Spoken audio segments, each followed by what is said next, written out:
Point number 2, સિદ્ધસેન દિવાકરજી ભગવંત એમને સન્મતિ તર્કમાં બહુ જ સરસ ઉદાહરણ આપ્યું છે. એમને કહ્યું કે કોઈ એક માણસ પાસે થોડાક નીલમ છે, થોડાક માણેક છે, થોડાક મરકત છે, અને આ બધા છૂટા છૂટા પડેલા છે. તો આ બધાનું મૂલ્ય કેટલું અને આ બધાનું તેજ કેટલું? અલગ અલગ વેરાયેલા રત્નો, એનું મૂલ્ય અને તેજ બંને ઓછું હોય. પણ માનો કે કોઈ માણસ એક સરસ દોરો લઈ આવે અને દોરો લાવી પેલા જેમ રત્નો છે એને વ્યવસ્થિત ગોઠવણી કરી અને પરોવી દે અને એક રત્નમાળ બનાવી દે. આ રત્નમાળનું મૂલ્ય કેટલું અને એનું તેજ કેટલું? છૂટા રત્નો કરતાં રત્નમાળનું મૂલ્ય ઘણું વધારે, અને એક રત્નમાં બીજા રત્નનું તેજ ભળે એટલે જે સંયુક્ત તેજ રચાય એ તો ઓર વધારે. દિવાકરજી ભગવંત કહે છે કે મારી તમારી પાસે જે સિદ્ધાંતો છે એ સિદ્ધાંતો જ્યાં સુધી છૂટા છૂટા હશે ત્યાં સુધી એનું મૂલ્ય એટલું મોટું નહીં થાય અને એનું તેજ પણ એટલું સારું નહીં દેખાય. પણ જ્યારે એ જ સિદ્ધાંતો એક અનેકાંતના દોરામાં પરોવાઈ જશે અને અનેકાંતના દોરામાં પરોવાઈ એ સિદ્ધાંતો એક રત્નમાળ જેવા બની જશે, તો પછી એ જ માળા એ સંપૂર્ણ હશે, તેજોમય હશે અને એનું મૂલ્ય પણ ઘણું વધારે હશે. તો અનેકાંત એ છૂટા છૂટા સિદ્ધાંતોને એક વ્યવસ્થિત ગોઠવણીમાં પરોવવાની ઘટના છે. પૃષ્ઠ નંબર 42, જૈન તત્વજ્ઞાન અનેક દૃષ્ટિબિંદુઓનો સરવાળો. સૌથી મહત્વની વાત એ છે કે જૈન તત્વજ્ઞાન કોઈ નવી કે જુદી બાબત નથી. તમામ દૃષ્ટિકોણ એનો યોગ્ય રીતે થતો સરવાળો છે. આગમોમાં અનેકાંતના બીજ પડ્યા છે, પણ અનેકાંતનો વિકાસ એટલો બધો દેખાતો નથી. અનેકાંતનો વિકાસ પાછળના શાસ્ત્રોમાં થયો છે, એ આગમોને અનુસરીને રચાયેલા શાસ્ત્રોમાં. અને એમાં પણ જો સૌથી પહેલું નામ લેવું હોય તો સિદ્ધસેન દિવાકરજી. એમને ન્યાયાવતાર, સન્મતિ તર્ક વગેરે પ્રકરણો રચી અને અનેકાંતને આ જગત સામે વ્યવસ્થિત રૂપે મૂકી આપ્યો. અને પછી તો એમની પાછળ થયેલા એવા કેટલાય ભગવંતો જેના નામ 43મા પાને વાંચવા મળશે. શ્વેતાંબર પરંપરામાં હરિભદ્ર સુરી મહારાજ, મલયગીરીજી મહારાજ, કલિકાલ સર્વજ્ઞ હેમચંદ્રાચાર્ય, વાદીદેવ સુરી મહારાજ, ઉપાધ્યાય યશોવિજયજી મહારાજ જેવા દિગ્ગજ ન્યાયાચાર્યો, અને દિગંબર પરંપરામાં ભટ્ટ અકલંકદેવ, વિદ્યાનંદ સ્વામી, માણિક્યચંદ્ર જેવા ધુરંધર નૈયાયિકો. આ બધાએ ભેગા મળીને અનેકાંતવાદને બહુ પુષ્ટ કર્યો છે. તમને નવાઈ લાગે એવી એક વાત કરું તો શ્વેતાંબર પરંપરા અને દિગંબર પરંપરા એમાં સૈદ્ધાંતિક રીતે જોવા જાઓ અને એમાં પણ ખાસ અનેકાંતની રીતે તો માંડ 1% જેટલો ફરક છે. બાકી બંને પરંપરાનો અનેકાંત તદ્દન સરખો છે. અને દિગંબરોએ કરેલા અનેકાંતવાદના ખેડાણ વગર શ્વેતાંબરોનું અનેકાંતવાદનું સાહિત્ય અધૂરું છે, અને શ્વેતાંબરોના અનેકાંતવાદના સાહિત્ય વગર દિગંબરોનું અધૂરું છે. બંને ભેગા મળીને અનેકાંતવાદને પુષ્ટ કર્યો છે ને એકબીજાના પૂરક બન્યા છે. તમને ઓર નવાઈ લાગે એવી વાત કરું તો ઉપાધ્યાય યશોવિજયજી મહારાજ, એમને દિગંબર આચાર્ય વિદ્યાનંદ સ્વામી, એમનો ગ્રંથ છે અષ્ટસહસ્રી, એના પર પોતે ટીકા લખી છે, વિવરણ લખ્યું છે, જેનું નામ આપ્યું છે અષ્ટસહસ્રી. આપણે કોઈ પણ વસ્તુનું વિવરણ લખીએ તો મૂળ કરતાં હંમેશા વધારે હોય. કોઈક શબ્દને સમજાવતી વ્યાખ્યા હોય એના શબ્દો હંમેશા મૂળ કરતાં વધારે હોવાના. પણ યશોવિજયજી મહારાજ એમને પ્રતિજ્ઞા કરીને શરૂઆત કરી કે 8000 શ્લોક પ્રમાણ ગ્રંથ છે અને એનું વિવરણ લખીશ તો 8000 શ્લોકમાં જ લખીશ. એટલે ગ્રંથ પણ અષ્ટસહસ્ત્રી અને વિવરણ પણ અષ્ટસહસ્ત્રી. પણ એમાં એમને એક બહુ સરસ વાત લખી છે એના પ્રારંભમાં, જે 43માં પાને બીજા પોઈન્ટમાં જોવા મળશે.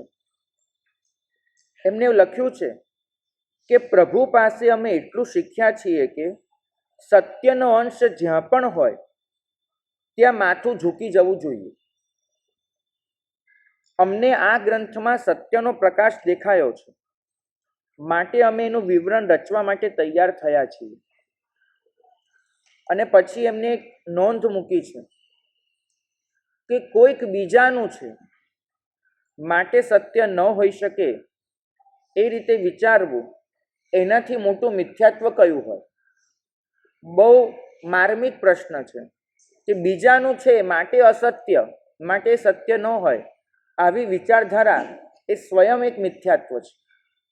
કદાચ આ વિધાનના પરિપ્રેક્ષ્યમાં મારે અને તમારે તપાસવાનું છે કે સત્યના નામ પર, પક્ષ, માન્યતા, સામાચારીના નામ પર, સમુદાયના નામ પર આપણી માનસિકતા આવી તો નથી થઈ ગઈ ને કે કોઈક બીજાનું છે માટે ખોટું અને આપણું છે માટે સાચું. કેમ કે તો ઉપાધ્યાયજી મહારાજનું વચન યાદ રાખજો કે સત્યનો અસત્ય તરીકે થતો સ્વીકાર એ પણ મિથ્યાત્વ છે.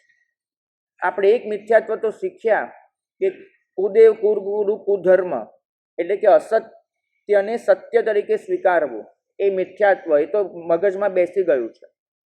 પણ સત્યનો અસત્ય તરીકે સ્વીકાર, આ વિચારજો કે એ તમને કઈ ગતિમાં લઈ જશે. ભાગ્યશાળી 44માં પાને પહેલો મુદ્દો અક્ષરશઃ વાંચવા જેવો છે. આપણું નસીબ સારું છે કે આપણને અહિંસા જન્મજાત મળી છે, પરંતુ આપણને અનેકાંત વારસામાં ન મળ્યો એ આપણું કમનસીબ છે. આપણને નૌકાર ગળથૂથીમાં મળ્યો. જીવનમાં પહેલો શબ્દ પણ નમો બોલતા શીખ્યા હતા, પરંતુ પૂર્ણ સત્યની શોધ આપણને કોઈએ આંગળી પકડીને કરાવી નહીં. પરિણામ એ આવ્યું કે આચારમાં જૈનો ખૂબ આગળ વધ્યા, પણ વૈચારિક સ્તરે દરિદ્ર રહી ગયા. આ ગેપ વધતો જ જાય છે. આપણે ગેપને સર્વથા દૂર તો ન કરી શકીએ, પણ ઓછો કરીએ, ઘટાડીએ, એના માટેની આ મહેનત છે. ભાગ્યશાળી બહુ ઓછા ઘરો મેં જોયા છે, કદાચ મારી આંગળીના વેઢા વધે એટલા ઘરો, કે જ્યાં કુળમાં જન્મજાત અનેકાંત શીખવાડાતો હોય. બહુ સહજ રીતે આપણે બાળકને પ્રેરણા કરીએ છીએ અહિંસાની, અને બાળક શીખે પણ છે. પણ અનેકાંત ક્યાં? અનેકાંત ગળથૂથીમાં આપવો પડશે, તો જે બાળક પૂર્ણ સત્યની શોધ કરવાનું શીખશે. જો આપણે એને નહીં શીખવાડીએ તો પછી એ ક્યારે પણ એ વસ્તુને સમજી નહીં શકે. મને ખબર છે આ જ ઉપાશ્રયની નજીકમાં રહેતો એવો કેટલોક વર્ગ હશે કે જે વર્ગ આખા ચોમાસામાં અમને વંદન કરવા પણ નહીં આવે, અમને પગે લાગવા પણ નહીં આવે, કેમ કે એ અમને સાધુ જ નહીં ગણતો હોય. કેમ? આનું કારણ વિચારો. આનું કારણ છે ધર્મના નામ પર, શાસ્ત્રના નામ પર મળેલી કટ્ટરતા. આ કટ્ટરતાએ એમને પૂર્ણ સત્યની શોધ ન શીખવી. આ કટ્ટરતાએ એમને એક જ શીખવ્યું કે બીજા બધા ખોટા છે. પરિણામ શું આવ્યું? જ્યાંથી સારું મળી શકે એમ છે ત્યાંથી પણ વંચિત રહે. આદર એક જન્મજાત એક સહજ સદ્ગુણ છે, એનાથી પણ દૂર થઈ ગયા. કોઈકને સન્માન આપવું, કોઈકને આદર આપવો એ પણ મિથ્યાત્વ છે એવું શીખવાડવામાં આવ્યું. કેમ? કેમ કે પૂર્ણ સત્યની શોધ ન આપ. એક વસ્તુ યાદ રાખજો, જે પરંપરા સત્યની શોધ કરતા શીખવાડે છે એ પરંપરા તમારો આત્મિક વિકાસ ખૂબ કરાવી શકશે. પણ જે પરંપરા એમ કહે છે કે અમે કહીએ છીએ માની લે, કેમ કે તારામાં સ્વયં વિવેક કે બુદ્ધિ નથી કે તું જાતે સત્યની શોધ કરી શકે, અને એમ કરીને તમને પોતાના શરણે બેસાડી રાખે છે, એ પરંપરા ભૌતિક રીતે ગમે તેટલી વિકસિત થાય, આત્મિક રીતે બહુ જ પાછળ રહી જવાની છે.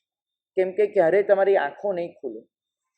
બહુ સહેલું છે કોઈકની આંખે કાળી પટ્ટી મારી અને પોતાના કહ્યા મુજબ ચલાવી લેવું, પણ બહુ અઘરું છે આંખો ખોલી એને સત્યની શોધ કરતા શીખવાડવું. અને કાંત આ શાસનનું પ્રાણ તત્વ છે.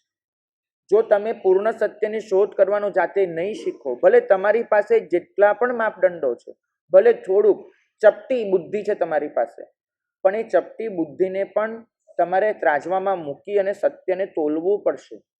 ભાગ્યશાળી કોઈ દિવસ એવો કોઈ દુકાનદાર હોય જેમ કે મારી પાસે કિલોનું કાટલું નથી એટલે હું ત્રાજવું જ નહીં પકડું, એવું કે નહીં. કિલોનું ન હોય ને 100 ગ્રામનું કાટલું હોય તો પણ એ ત્રાજવું તો પકડશે. ભલે તમારી પાસે એક નાનકડી બુદ્ધિ છે, પણ એ બુદ્ધિના બળે પણ પૂર્ણ સત્યની શોધ કરો. મેં તમને કહ્યું છે કે પૂર્ણ સત્ય તમારા હાથમાં નથી આવવાનું, કેમ કે આવશે ને એ દિવસે તમે કેવળ જ્ઞાની હશો. પણ તમારી ગતિ તો એ તરફ થઈ જ શકે. કેવળ જ્ઞાનનો એક નાનકડો અંશ તો ખુલ્લો થઈ જ શકે. આ દુનિયામાં પૂર્ણ સત્ય બે જ છે, એક કેવળ જ્ઞાન અને એક અનેકાંતવાદ. પ્રભુએ ફરમાવ્યું કે સ્યાદ્વાદ કેવલ જ્ઞાને બે સાધન છે. કેમ? તો અને બીજો પોઈન્ટ, અનેકાંત અને કેવળ જ્ઞાન બે જ વસ્તુ એવી છે કે જે પૂર્ણ સત્યનો સ્પર્શ પામી શકે છે. બીજું કોઈ પણ જ્ઞાન કે દુનિયાનું કોઈ પણ શાસ્ત્ર પૂર્ણ સત્યનો સ્પર્શ પામી શકતા નથી. ખાસ યાદ રાખજો, શાસ્ત્ર પૂર્ણ સત્ય નથી. આપણા ઘણા બધા ક્લેશ એ શાસ્ત્ર વચનો પર ઊભા છે કે જે સ્વયં અપૂર્ણ છે. પૂર્ણ સત્ય બે જ છે, કાં તો કેવળ જ્ઞાન કાં અનેકાંત. બિલકુલ, વિવેક બુદ્ધિનો આધાર શાસ્ત્ર છે. શાસ્ત્ર સ્વયં પૂર્ણ સત્ય નથી, પૂર્ણ સત્યની શોધ કરવાનું સાધન છે. કેવળ જ્ઞાન સકલ અર્થને જોઈ શકે છે અને અનેકાંત સકલ અર્થને સમજી શકે છે. એક જોઈ શકે છે, એ સમજી શકે છે અને સમજાવી શકે છે. સકલનો અર્થ છે પૂર્ણતા. ત્રીજો પોઈન્ટ, મજાની વાત એ છે કે કેવળ જ્ઞાનથી પૂર્ણ સત્યને જોઈ શકાય, બોલી ન શકાય. કારણ કે બોલવા માટે તો શુદ્ધ જ્ઞાનનો જ સહારો લેવો પડે. કેવલ નાણે નથે નામ જે તથ્થ પંડવણ જોગ્ય તે ભાષઈ તિથ્થયરો સુયનાણમ. એ જે બોલે છે પોતે વય જોગો તયમ હવઈ શેષમ. કેવળ જ્ઞાનથી સકલ અર્થને જાણ્યા પછી એને શબ્દોમાં ઢાળે જ્યારે તીર્થંકર ભગવંત, કેવળ જ્ઞાની ભગવંત, ત્યારે એ કેવળ જ્ઞાન શ્રુત જ્ઞાનમાં પરિવર્તિત થાય છે. તો કેવળ જ્ઞાનથી પૂર્ણ સત્યને જાણી શકાય, બોલી ન શકાય. તો કેવળ જ્ઞાનથી જોયેલા પૂર્ણ સત્યને પણ જ્યારે વાક્યોમાં ઢાળીએ ત્યારે સહારો તો સ્યાદ્વાદનો જ લેવો પડે. એટલે પૂર્ણ સત્યને પામવાની પદ્ધતિ કેવળ જ્ઞાન છે, પણ પમાડવાની પદ્ધતિ અનેકાંત છે. કેમ કે જો શ્રુત જ્ઞાનમાં અનેકાંતને ન પ્રયોજવામાં આવે તો પાછું એકાંગી થઈ જાય, નુકસાન કરનારું બની જાય. 45મું પાનું, પહેલો મુદ્દો. પ્રભુએ પોતે ફરમાવ્યું છે કે હું જાણું છું પ્રમાણથી, એટલે કે સંપૂર્ણ સત્યને, પણ એને જ્યારે વર્ણવવા બેસું છું ત્યારે નઈ વાતથી જ વર્ણવી શકાય છે. પ્રભુ કોઈ પણ દિવસ પ્રમાણવાદથી દેશના આપી શકતા જ નથી. એ બોલશે ત્યારે બોલવું તે સમયનો એક દૃષ્ટિકોણ હશે, એક એંગલ હશે. તો પ્રભુ જ્યારે દેશના આપે છે એ નઈ વાતથી આપે છે. કેમ કે પ્રભુ કહે છે કે સંપૂર્ણ સત્ય જ્યારે તમે બીજાને આપવા બેસો છો, ખાસ યાદ રાખજો, સંપૂર્ણ સત્ય જ્યારે તમે બીજાને આપવા બેસો છો ત્યારે એને ટુકડા ટુકડામાં જ આપી શકાય છે. તમે આખે આખું કોઈને આપી નથી શકતા, ટુકડા ટુકડામાં આપી શકાય છે.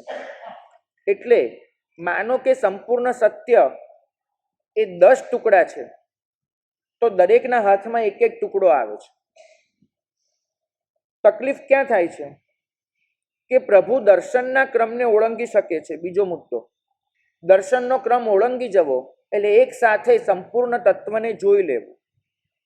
તો પ્રભુ એક સાથે સંપૂર્ણ તત્વને જોઈ શકે, બોલી શકે ખરા? નહીં. વચનનો ક્રમ પ્રભુ ઓળંગી ન શકે. કારણ શું? એક જ જીવ. એટલે વચનનો ક્રમ ઓળંગી ન શકાય. એક સાથે બધું જોઈ શકાય છે, બોલવાનું તો વારાફરતી થાય છે. પરિણામ શું આવ્યું? બધા પાસે ટુકડા ટુકડામાં સત્ય આવ્યું. હવે તમે એક વિચાર કરો, 10 માણસોએ ભેગા મળી અને એક મોટો ખજાનો બનાવ્યો હતો, અથવા તો એક ઘરના વડીલ એમને પોતાના દીકરા, પોતાના ભાઈના દીકરા, કુલ મળીને 10 સંતાન હતા. 10 સંતાનોને એક ખજાનો સોંપ્યો. હવે એ જે ખજાનો હતો એ ખજાનાને એક તાળું લગાડવામાં આવ્યું, જેથી પરસ્પરનો વિશ્વાસ જળવાઈ રહે.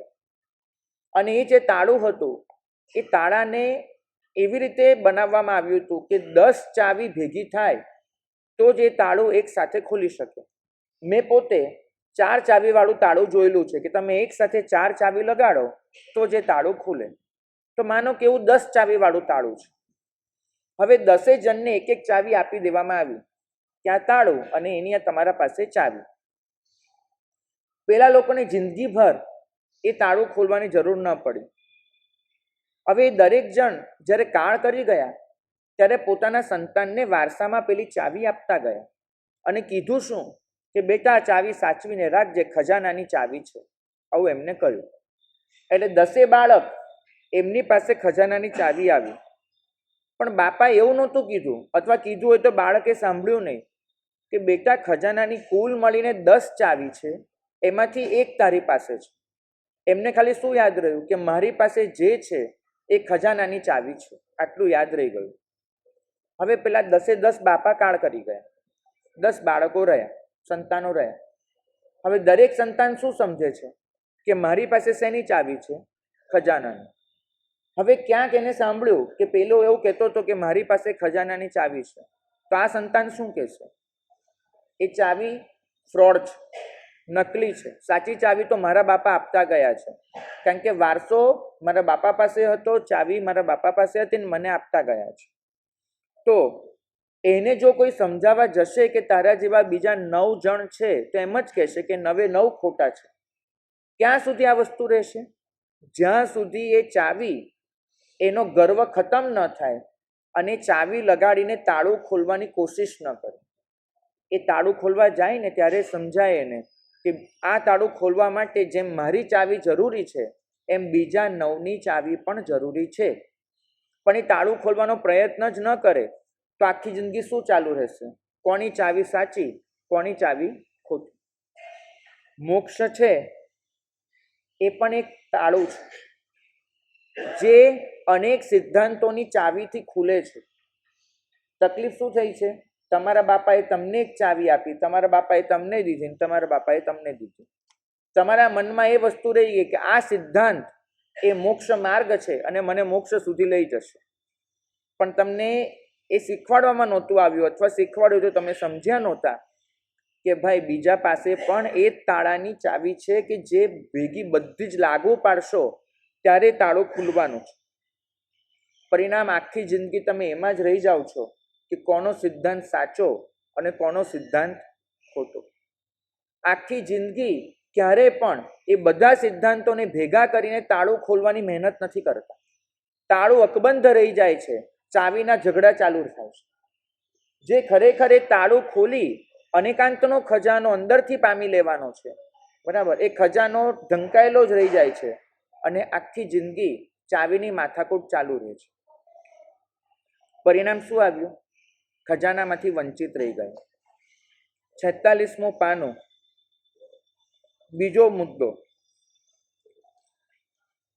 પ્રભુએ જે સત્ય આપ્યું છે તે સંપૂર્ણ છે, પણ ટુકડા ટુકડામાં આપણા સુધી પહોંચ્યું છે.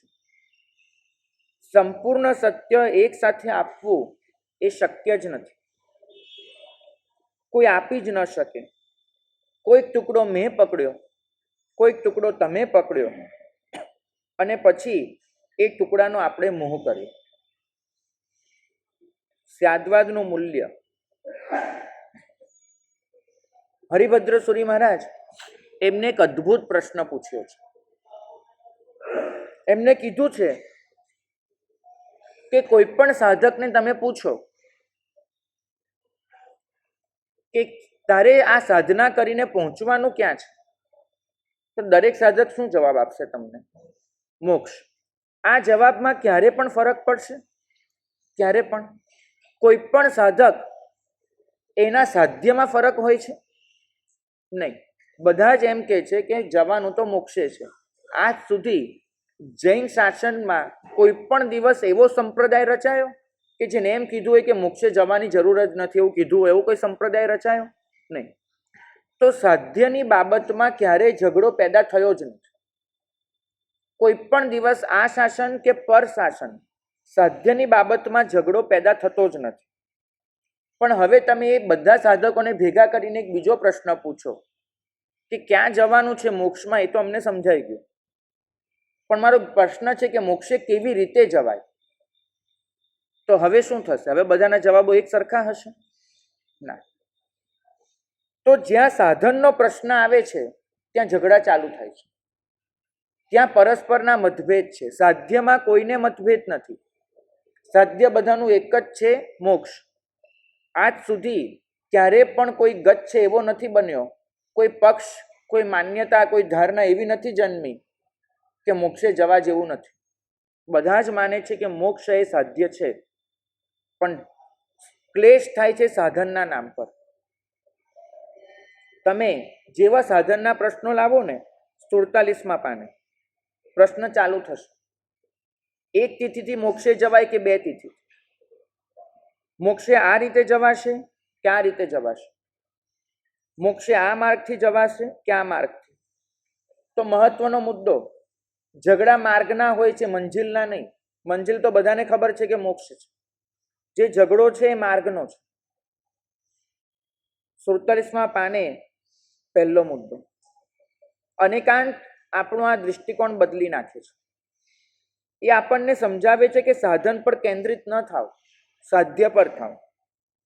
આપણે બધા સાધનમાં અટવાઈ ગયા છીએ.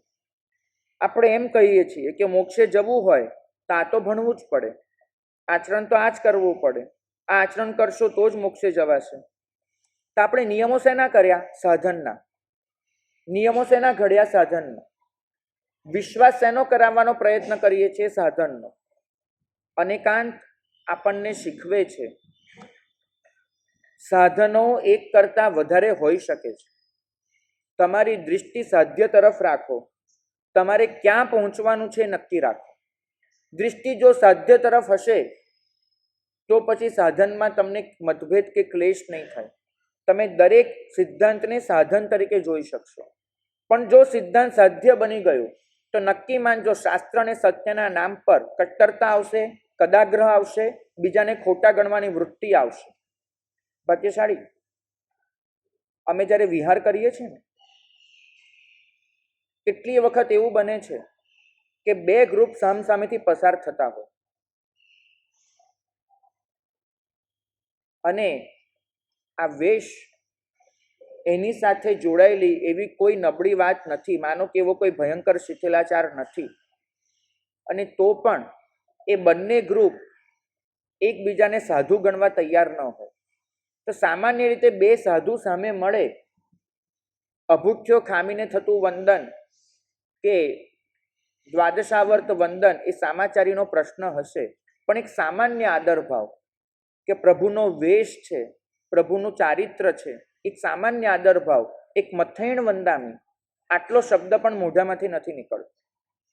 કારણ કે એક સાધ્વીજી એવું માને છે કે આને તો સાધુ કહેવાય જ નહીં, એને મથૈણ વંદામી કેમ કરે? એક સાધુ બીજા સાધુ માટે એમ વિચારે છે કે એક માથું પણ નમાવીશું ને તો આપણું સમ્યક્ત્વ વયું જશે. પરિણામ શું આવે છે? અમારી સાથે ચાલનારા જે વિહાર ગ્રુપના સેવકો હોય છે એ ક્યારેક અમને બહુ જ અંગત રીતે એક પ્રશ્ન પૂછી લે છે કે સાહેબ, આ શાસન આપણને આવું શીખવાડે છે? અને તે સમયે છે ને શરમથી મોઢું ઝૂકી જાય છે. કેમ? એક સામાન્ય આદર કે રિસ્પેક્ટ પણ જો કોઈને ન આપી શકો એટલી કટ્ટરતા જો શાસ્ત્ર અને સત્યના નામ પર આવી જતી હોય ને, તો સમજવું જોઈએ કે પ્રભુનો અનેકાંત આપણે શીખ્યા જ નથી. આ તમને એ શીખવાડે છે કે સાધનો એક કરતાં વધારે હોઈ શકે, તમારી નજર સાધ્ય તરફ જ રહેવી જોઈએ. બોલો ભાઈ.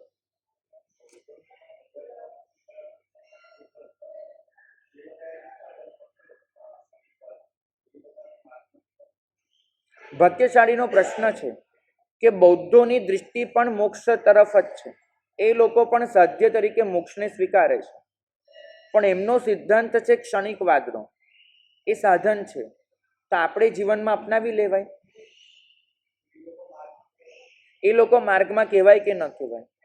સમજો ભાઈ, આ શાસન જેને મોક્ષની ઈચ્છા છે એવા કોઈ પણ જીવને માર્ગથી દૂર નથી ગણતું.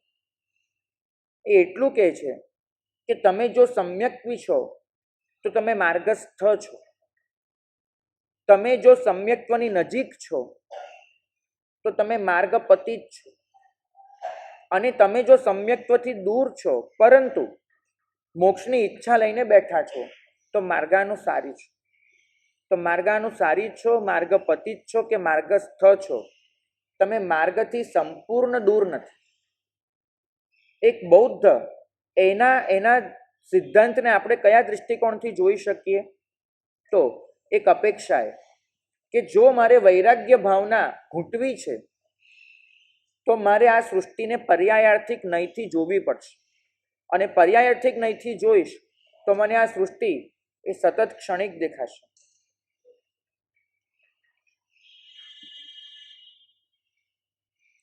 તો આ ક્ષણિક સૃષ્ટિ એને આ દૃષ્ટિકોણથી પણ જોઈ શકાય છે કે મારે વૈરાગ્ય કેળવવું છે. તો 47મા પાને બીજો મુદ્દો, અનેકાંત તમને એ શીખવાડે છે કે તમારી પાસે જે ચાવી છે એ ચાવીનું કોઈ મૂલ્ય નથી. એ ચાવી જે તાળાને ખોલે છે અને તાળાને ખોલ્યા પછી અંદરથી જે જડે છે તેનું મૂલ્ય છે. આપણે બધા ચાવીના મૂલ્યમાં અટવાઈ ગયા. પરિણામ, ઝઘડા ચાવીના આવ્યા. ઝઘડા અંદર જે માલ છે તેના નથી હોતા. ભાગ્યશાળી, હું એમ નથી કહેતો કે કોઈના પણ સિદ્ધાંતને સ્વીકારી લો, ક્યારે પણ નહીં. પણ એ સિદ્ધાંત એની એક વિવેકપૂર્વક પરીક્ષા તો કરો. એ સિદ્ધાંત બીજા કોઈનો છે માટે એને ખોટો તો ન ગણી લો, અને પરીક્ષા કર્યા પછી જો તમને લાગે છે કે સિદ્ધાંતમાં સચ્ચાઈ છે, જેટલા અંશે સચ્ચાઈ છે, તો ખુલ્લા મને એને સ્વીકારો. અને તમને લાગે છે કે આ સિદ્ધાંત સ્વીકારવા જેવો નથી તો બસ એનાથી દૂર થઈ જાઓ. એના માટે ક્લેશ કરવાની, એને ખોટો કહેવાની કોઈ જરૂર બચે છે ખરી? બિલકુલ નથી બસ. તો અનેકાંત આપણા જીવનમાં 4 વસ્તુ લાવી આપે છે કે જે સત્યને પામવા માટે જરૂરી છે. 48મું પાનું. પહેલી વાત છે મધ્યસ્થતા. તમે તટસ્થ બનો. તમે કોઈ બાજુ ઝૂકી પડવાના વલણવાળા ન બનો. તમારી માનસિકતા ઘણી બધી વખત પક્ષપાતી વલણથી ગંધાતી હોય છે. સાચો શબ્દ આપું છું, ગંધાતી હોય છે. તમે કોઈક વ્યક્તિને ગુરુ તરીકે ધારી લીધા છે, પછી એ વ્યક્તિ તમને ગમે તેટલી કટ્ટરતા આપે છે, તમે અંદર ઉતરતા જ જાઓ છો, તમે વધુ ને વધુ પક્ષપાતી બનતા જાઓ છો. પછી એના સિવાયની કોઈ વ્યક્તિ, એની સાચી વાત પણ તમને એના પર વિચાર કરવાનું, સમજવાનું પણ મન નથી થતું. કેમ? કેમ કે તમે વિચારો કે તમારી માનસિકતા પક્ષપાતી વલણવાળી બની ગઈ. મનને ખુલ્લું રાખો. તમારે ન્યાય તોડવાનો છે, તમારે સત્યની શોધ કરવાની છે, અને પછી એને અપનાવવાનું છે. કોઈ જજ પહેલેથી નક્કી કરીને બેસે કે મારે છેલ્લો ચુકાદો શું આપવાનો છે, તો એ જજ એ સાચો કહેવાય ખરા? નહીં. તો એ જ રીતે તમે કોઈ પણ સિદ્ધાંતની પરીક્ષા કરતા પહેલા મનથી જ નક્કી કરીને બેસો કે શું સાચું શું ખોટું, તો તટસ્થતા ક્યાં જળવાવાની. નંબર 2, તમારી પાસે હોઈ જોઈશે જિજ્ઞાસા. જિજ્ઞાસા ન હોય કે મારે સત્ય પામવું છે તો કેવી રીતે પામવાના છે. ત્રીજું જોઈએ સમાલોચના. સમાલોચના એટલે વિશ્લેષણ, પૃથક્કરણ. તમારી પાસે જેટલા પણ મંતવ્યો આવ્યા તમારે એની સમાલોચના કરવી પડે. બધી તરફ ઝૂકી પણ ન જવાય. પાછું એ પણ ખરું, કારણ કે મધ્યસ્થતાનો અર્થ એ નથી થતો કે દૂધ અને દહીં બંનેમાં પગ રાખો.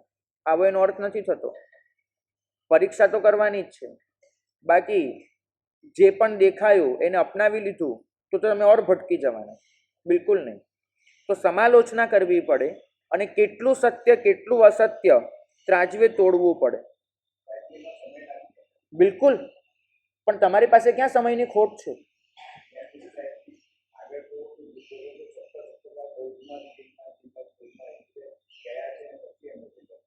બિલકુલ.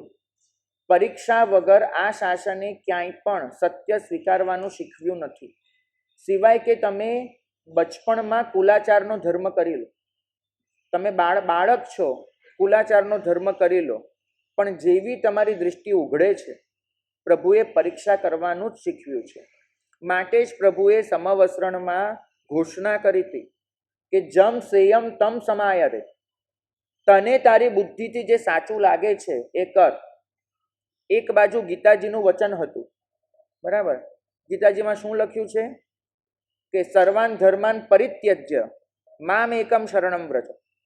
બધા વિચારો એક બાજુ મૂકી દે અને મારા શરણે આવીને બેસી જા. હું કહું છું એ કરી લે. આ ગીતાજીનું વચન. અને પ્રભુ એવું કહ્યું કે ભાઈ બધા વિચાર છોડી દે અને હું કહું છું એ અપનાવી લે. આવું પ્રભુએ કહ્યું. નિર્વિકલ્પ તહત્તી ભાવ સ્વયં પ્રભુએ નથી કીધું કે તમે નિર્વિકલ્પ તહત્તી કરી દેજો મારા વચનમાં. એમને એક જ વસ્તુ કીધી છે, જમ સેયમ તમ સમાયર.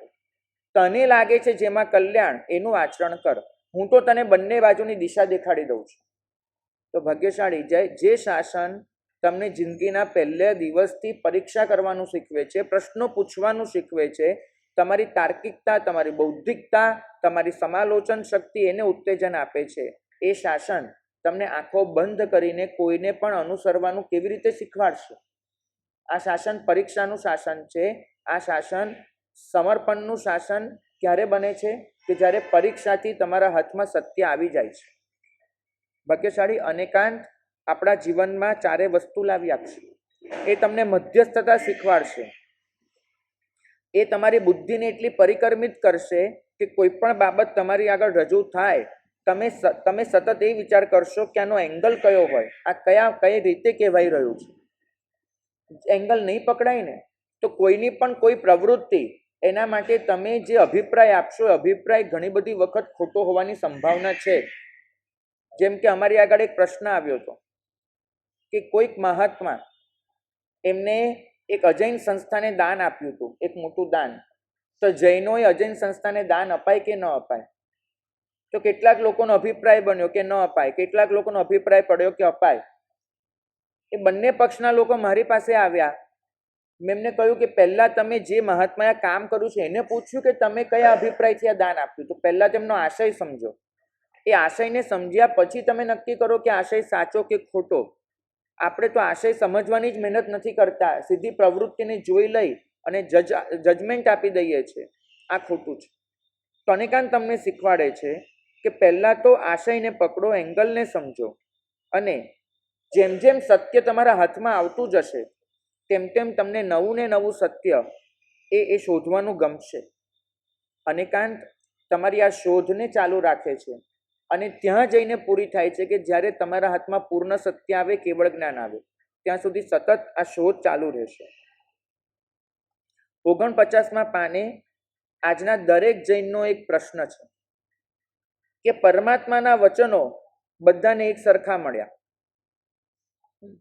એવું છે આ શાસનમાં કે કોઈ એક પક્ષને આચારાંગ મળ્યું છે અને બીજાને મળ્યું જ નથી? એવું છે કોઈ પાસે? કોઈક શાસ્ત્ર મને જ મળ્યું છે અને તમારા હાથમાં એ શાસ્ત્ર આવ્યું જ નથી? એવું છે? નહીં. તો પરમાત્માના વચનો તો બધાને એક સરખા મળ્યા છે અને એ વચનો સત્ય છે એવું દરેક જૈન પાછું માને છે. વેદોમાં તો શું છે તમને ખરેખર કહું કે તમામ વૈદિક દર્શનોમાં તમે જાઓ, એ લોકો તેમ પણ કહી દેશે કે વેદના આટલા ભાગને અમે નથી માનતા અને વેદના આટલા ભાગને અમે માનીએ છીએ. તો એ લોકોને ત્યાં તો એવું છે, હિન્દુમાં તમને એવો સંપ્રદાય બી જડી જાય કે જે આખા ઉપનિષદને જ ન માનતો હોય એવું મળી જાય. આપણે ત્યાં એવું કોઈ ખરું કે કોઈ એવું જાહેર કર્યું હોય કે ભાઈ આ અમને સ્વીકાર્ય જ નથી, અમે આ માનતા જ નથી? કમસે કમ શ્વેતાંબર મૂર્તિ પૂજક પરંપરા એને તમે ધ્યાનમાં લો. કોઈ સ્થાનકવાસી તેરાપંથી એવું કીધું હશે કે અમે આટલા આગમો નથી માનતા. પણ કમસે કમ શ્વેતાંબર મૂર્તિ પૂજક પરંપરા એમાં કોઈ એવું કીધું કે અમે આગમ નથી માનતા, અમે આ શાસ્ત્ર નથી માનતા, એવું ક્યારે પણ બન્યું નથી બન્યું. તો પરમાત્માના વચન એક સરખા બધાને મળ્યા, એ વચન સત્ય છે એ પણ બધા માને છે. તો પછી જૈન શાસનમાં આટલી બધી વિષમતા કેમ છે? કારણ એક જ છે, વિષમતા ઊભી થઈ છે સત્યના અર્થઘટનથી. દરેક જણ પોતાના અર્થઘટનને કેવળ જ્ઞાનીનું અર્થઘટન માને છે. એ પોતાનું અર્થઘટન છદ્મસ્થનું અર્થઘટન છે. એ અર્થઘટનમાં પણ બીજાને સાંભળવાની સમજવાની કોઈ શક્યતા ઊભી છે એ વાતને તો સમજવા જ નથી તૈયાર. એક તરફ પ્રભુએ જે સત્ય આપણા સુધી પહોંચાડ્યું આંશિક હતું, એ આંશિક સત્યના સહારે આપણે પૂર્ણ સત્ય સુધી પહોંચી શકતા હતા, પણ એ મહેનત તો કરવી નથી. અને બીજી બાજુ એ આંશિક સત્ય એનું જે અર્થઘટન છે એ અર્થઘટનના નામ પર ખાસ્સા ક્લેશો ઊભા કરવા છે. કારણ શું છે? 50મા પાને છેલ્લો મુદ્દો.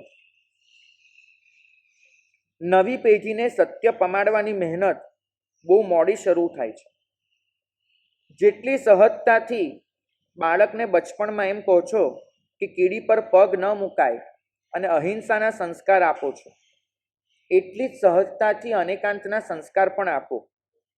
આજની માતા એને અહિંસા કેમ આપવી, ધર્મક્રિયા કેમ કરાવવી એની ખબર છે, પણ સત્યની સમજણ કેવી રીતે આપવી એ ખબર નથી.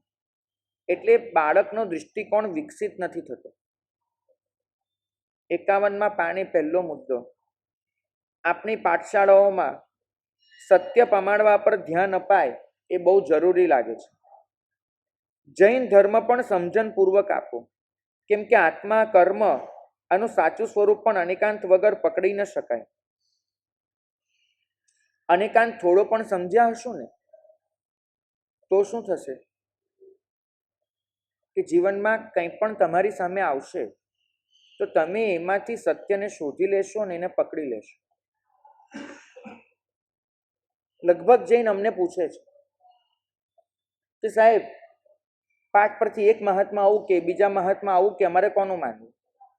તમે બધા જ એક નથી થતા તો અમે કોનું માનીએ? પાઠ પરથી અમને શું કામ આવું કહેવામાં આવે છે? આ પ્રશ્નો શેના છે? આ પ્રશ્નો તમારી અણસમજના છે. જો તમે અનેકાંતની સમજણ રાખતા હોત તો પાઠ પરથી ગમે તે કહેવાય, તમે એ જ સ્વીકાર્યું હોત કે જે સાચું તમને લાગ્યું હોત. ભાગ્યશાળી. પ્રભુ તો એમ કહે છે કે સમ્યક્ત્વી જીવના હાથમાં મિથ્યાત્વીનું શાસ્ત્ર મૂકી દો, એ જ લેશે કે જે સાચું છે. તમે કોઈ દિવસ શેરડીનો રસ પીવા માટે શેરડીના સંચા આગળ ગયા હો તો તમને શું લાગે છે? એકલી શેરડી એમાં રસ જ હોય છે, કૂચા નથી હોતા? હોય છે ને. તો પાઠ છે ને એક સંચો છે. અહીંથી જે પીરસાય છે એ બધું જ યથાવત સ્વીકારી લેવાનું હોય જરૂરી નથી. તમે વિવેક કરો છો કે રસ પી લેવાય, કૂચાનો યોગ્ય રીતે નિકાલ કરે, તો એ વિવેક તમારે અહીંયા પણ રાખવો પડે. એક મિથ્યાત્વના શાસ્ત્રમાંથી પણ જો સત્ય શોધી શકાય તો આ પાઠ પર બેઠેલા એક મહાત્માના વચનમાંથી સત્ય શોધી ન શકાય? શોધી શકાય, પણ એ માટે તમારે તમારી પોતાની બૌદ્ધિક ક્ષમતા એને સતત વિવેકથી જાગૃત રાખવી પડે અને મારે મારા ખપનું શોધી લેવું પડે. પ્રભુ તો એમ કહે છે કે અનેકાંતની ઉપાસક એ તો ભમરા જેવો હોય. એ ચમેલીના ફૂલ પર બેસે કે ગુલાબના ફૂલ પર બેસે, એ મોગરા પાસે જાય કે જુઈ પાસે જાય, એ અંદરથી શું લેશે? મધુરસ. ભમરો ક્યાંય પણ જશે મધુરસ ચૂસી લેશે. એ ચમેલીને એવું પૂછશે કે તું ગુલાબ કેમ નથી બનતી, ને ગુલાબને એવું પૂછશે કે તારામાં ચમેલી જેવી સુગંધ કેમ નથી, એવું પૂછવા જશે ને? એ શું કરશે? પોતાના ખપનું લઈ લેશે. તમે અહીં અમને શું કહો છો કે પેલા મહારાજ કેમ જુદું કહે છે ને તમે કેમ જુદું કહો છો? ભમરો પૂછવા ગયો કે તમે બે ફૂલ અલગ કેમ ખીલો છો, અમારે કયા ફૂલ પાસેથી મધુરસ મેળવવો? અમે બહુ ડિસ્ટર્બ થઈ જઈએ છીએ, મૂંઝાઈ જઈએ છીએ. એવું ભમરાએ કમસે કમ ફરિયાદ કરી છે નહીં. એને શું કીધું છે? જેટલા ફૂલોને ઉગવું હોય એટલા ફૂલો ઉગે, મારે તો જે લેવું છે એ લઈ લઈશ. તો બસ ફરિયાદ બંધ કરી દો. આ પાઠ પરથી 2 શું 20 અભિપ્રાય આવે. તમારે તો તમારા હૈયાનું સાંભળવાનું. આજ સુધી તમે જે જ્ઞાન મેળવ્યું છે એના આધારે વિવેક બુદ્ધિથી પરીક્ષા કરવાની, અને એ કરીને તમને જે સત્ય સમજાય છે એનો સ્વીકાર કરવાનો. જો ભમરાને ફરિયાદ નથી તો શ્રાવકને ફરિયાદ ન જ હોવી જોઈએ. અમે તો દીક્ષા લઈએ અને પહેલા દિવસે અમને શીખવાડે ધમ્મો મંગલમ મુક્તિઠ્ઠમની 5 ગાથા, અને એમાં આવે મહુગાર સમાબુદ્ધા. તો મહુગાર સમાબુદ્ધા એ ખાલી ગોચરી સાથે જોડાતી વાત નથી કે ભાઈ તું ભમર જેવો બનજે કે જ્યાં પણ જાય ત્યાંથી તને ખપ જોગું લઈ લેજે. આ કંઈ એટલી વાત નથી. વાત એ છે કે સાધુનું આખું જીવન જ ભ્રમર જેવું હોય. એ ક્યાંય પણ જાય, કોઈ પણ પરિસ્થિતિમાં જોડાય, કોઈનું પણ કાંઈ પણ સાંભળે, સાધકે હંમેશા પોતાના ખપ જોગું લઈ લેવાનું હોય, ફરિયાદ ન કરે. તો તમારું જીવન પણ એવું જ હોવું જોઈએ. જ્યાં પણ સત્ય છે ત્યાં મારું માથું ઝૂકી જશે અને એ સત્યનો સ્વીકાર થઈ જશે. બંધાશો નહીં, ન કોઈ વ્યક્તિમાં બંધાશો, ન કોઈ પક્ષમાં બંધાશો, ન કોઈ માન્યતાના ભોગ બનશો. તમે હશો તો અનેકાંતના ઉપાસક, તમે હશો તો સત્યના શોધક. તમારે જો પ્રભુના માર્ગને પામવો છે તો આના સિવાય કોઈ રસ્તો જ નથી. હા, તમારે આ ધર્મને માત્ર ફોલો કરી લેવો છે તો ચોક્કસ ક્યાંય પણ બંધાઈ જજો, કોઈ ફરક નથી પડતો. પણ તમને ઈચ્છા છે કે કેવળ જ્ઞાન પામવું છે, પૂર્ણ સત્યનો સાક્ષાત્કાર કરવો છે, તો પછી તમારા પાસે સત્યની શોધ કર્યા સિવાય કોઈ રસ્તો બચતો જ નથી. અહીંયા આવો પ્રવચન સાંભળવા નહીં, સત્યની શોધ માટે. અહીંયા આવો કશુંક સમજી લેવા નહીં, સમાધાન મેળવવા માટે. ભાગ્યશાળી અમે તો તમારા દિશાદર્શક છે. સાધુ એ માર્ગદર્શક હોય છે, માર્ગે પકડીને ચલાવનાર નહીં. અમે તો તમને દેખાડીશું કે અમને લાગે છે કે આ દિશાથી અહીંયા પહોંચી શકાય. સાંભળવાનું તો તમારે તમારા હૈયાનું છે, સાંભળવાનું તો તમારે તમારી વિવેક બુદ્ધિનું છે. જો આ વસ્તુ જીવનમાં આવશે ને તો ક્યારે પણ તમે કોઈ પક્ષ, માન્યતા, વ્યક્તિ એના ગુલામ નહીં બનો, એમાં બંધાઈ નહીં જાઓ. કદાગ્રહ અને કટ્ટરતા એનાથી તમે બચીને રહેશો અને તો તમે સાચા સત્ય સુધી પહોંચી શકશો. બોલો.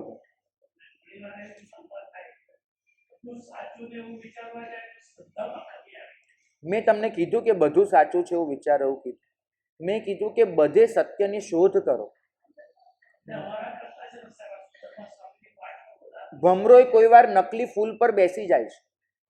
ફૂલ નકલી હોય છે પણ એ બેસે અને એને સમજાઈ જાય તે નકલી ફૂલમાંથી મધુરસ મેળવવાની મહેનત નથી કરતો. તો ભમરાને પણ એટલી બુદ્ધિ છે કે મધુરસ જ્યાં મળે ત્યાંથી લેવાય, નકલી ફૂલ પર ન બેસાય. તો હું તમને એમ નથી કહેતો કે તમે બધે જ સાચું છે એવું માની લો, પણ એક વખત સત્યની શોધ કરો. તમને લાગે છે કે અહીંયા 100% કૂચો છે તો ત્યાંથી ઉડી જ જવાનું છે, ત્યાં રહેવાનું જ નથી. પણ એ નક્કી કરતા પહેલેથી તેવું ન માની લો કે આ નકલી છે. એકવાર એની પાસે જાઓ, સમજો, જુઓ, પછી કરો. બિલકુલ. બહુમાન ભાવ આચાર માટે રાખો, વિચાર માટે નહીં. ફરક એ છે. બહુમાન ભાવ રાખવાનો છે સાધુતા માટે, પણ તમારે જીવનમાં જે અનુસરવાનું છે એ સત્ય છે. તમારે માથું ઝુકાવી દેવાનું છે સાધુતાને. તો બહુમાન ભાવ શેનો રાખવાનો છે? આચારનો. વિચાર એ તો વિવેક પર આધારિત છે. બિલકુલ બિલકુલ. એક મિનિટ. તમને કદાચ આ બ્રહ્માંડમાં જે તારાઓ છે એ કેટલા દૂર છે એના આંકડા ગણતા નહીં આવડતા હોય, પણ 2 ને 2 4 કરતા તો આવડે છે ને. તો એટલું તો તમે જીવનમાં ગણિત ચલાવી લો છો ને, બરાબર? તમે કોઈ દિવસ એવું કહેવા ગયા કોઈ દુકાનદારને કે ભાઈ મને આ અબજોની ગણતરી નથી આવડતી એટલે હું 100 રૂપિયાની ગણતરી પણ નહીં કરું, એવું કહેવા ગયા છો? નહીં. અબજોની ન આવડે એ સ્વીકાર્ય છે. એનો મતલબ તમે 100-200ની ગણતરી પણ છોડી દો એવું કેમ ચાલે?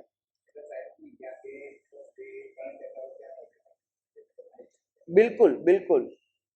જ્યાં 2+1 3 કહેતા હોય ત્યાં ન જવાય એટલું તો બરાબર છે, પણ જ્યાં એમ કહેતા હોય તમને કે જો હું બોર્ડ પર લખીને તમને શીખવાડું છું કે 2 ને 2 + 4 થાય, તો બોર્ડ પર લખીને શીખવાડવું એ સાચું. પેલા લોકો તમારી પાટીમાં લખીને શીખવાડે છે તો પાટીવાળા ખોટા, તો ત્યાં પણ ન જવાય. જવાબ ભલે સાચો હોય પણ બીજાની રીતને ખોટી કે તે પણ ન જવાય. બધું જ જોવું પડે. જ્યાં જવાબ ખોટો છે, જ્યાં રીત ખોટી છે, બધેથી દૂર રહેવું પડે.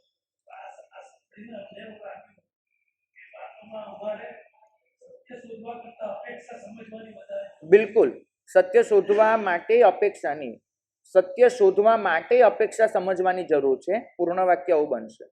તો 52મા પાને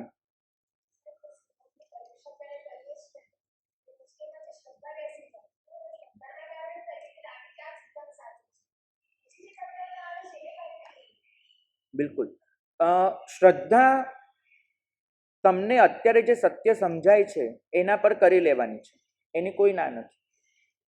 પણ આખરે આગળ જતા તમને એવું લાગે છે કે ની સત્ય જુદું હોઈ શકે છે, તો પછી એ શ્રદ્ધાને બદલવામાં તમે હિચકિચાટ ન રાખો. બસ આટલું કે છે પ્રભુ.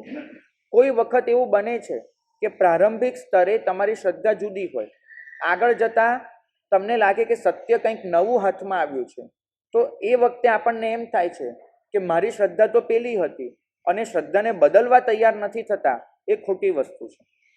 સત્યના આધારે શ્રદ્ધા અને ક્રિયા બંને પરિવર્તનશીલ બાબત છે. હું ફરીને કહીશ કે શ્રાવકમાં એટલે જ વિવેકને વચ્ચે મૂક્યો છે કે વિવેકના બળ પર તમારે શ્રદ્ધામાં પરિવર્તન પણ લાવવાનું છે, વિવેકના બળ પર તમારે ક્રિયામાં પરિવર્તન કરવાનું પણ છે. વિવેક સૌથી મહત્વની વસ્તુ છે. ભાગ્યશાળી અનેકાંત કોની આગળ કહી શકાય એ પણ એક જોવાનું. 52મા પાને પહેલા મુદ્દામાં લખ્યું છે કે દરેક જીવ આગળ પાછો અનેકાંત રજૂ પણ નથી કરી શકાતો, કારણ કે અનેકાંતનો એકાંત પકડી લેશે કે બધે અનેકાંત લાગુ પાડવાનો જ, તે પણ પાછું એક એકાંત થઈ ગયો. તો પાત્રતા હોય તો સત્ય આપવાનું, પાત્રતા ન હોય તો સત્ય નથી દેખાડવાનું. 52મા પાને હજુ એક પ્રશ્ન, છેલ્લો મુદ્દો જોજો કે ભગવાનની વાણીનો અતિશય છે કે જે પણ બોલે દરેકને પોતાની ભાષામાં સમજાય. તો બધાને એક સરખો ધર્મ ભગવાન પમાડી કેમ નથી શકતા? બધાના હાથમાં એક સરખો ધર્મ કેમ નથી આવતો? ભૂલશો નહીં કે સ્વયં ગણધર ભગવંતોના શિષ્યોમાં સામાચારીમાં મતભેદ હતો. ગણધર ભગવંતોના શિષ્યોની સામાચારી જુદી હતી. ગૌતમ સ્વામીના શિષ્યો જે રીતે સમન જીવનનું પાલન કરતા હતા એના કરતાં સુધર્મા સ્વામીના શિષ્યો જુદી રીતે પાલન કરતા હતા. આ તે વખતે પણ હતું, સ્વયં પ્રભુની હયાતીમાં. તમે 2600 વર્ષ પછી અમને જે પૂછવા આવો છો ને કે તમારા આચારો આટલા બધા જુદા કેમ પડે છે, અરે સ્વયં પ્રભુના જીવ તે જીવ હતું. કારણ શું છે? કારણ 3 તબક્કા છે: સાંભળવું, સમજવું અને સ્વીકારવું. 3 તબક્કા છે.